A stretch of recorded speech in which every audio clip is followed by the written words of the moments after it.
Hey everybody, this is an unboxing of my latest Amazon purchase. These are the mini compact binoculars from the company Kissarex, K-I-S-S-A-R-E-X. And as with all my purchases, bought this with my own money. I like doing these unboxing videos in case there's somebody out there who's thinking about buying the same item, wants to get an idea of what does it look like when it comes in.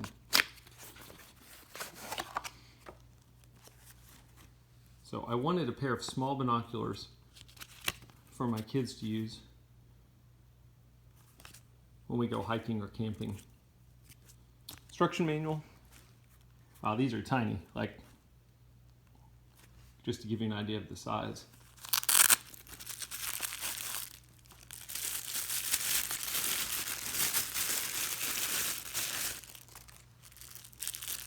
Polishing cloth for the lenses.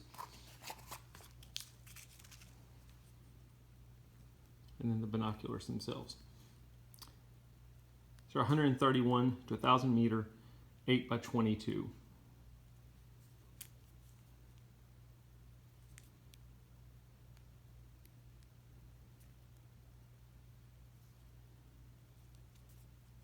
Eyepieces do not twist out, which is pretty common on a pair of binoculars this small. Your focus wheel. Company name on the binoculars. Anyway, that's a quick unboxing. Hope it helps.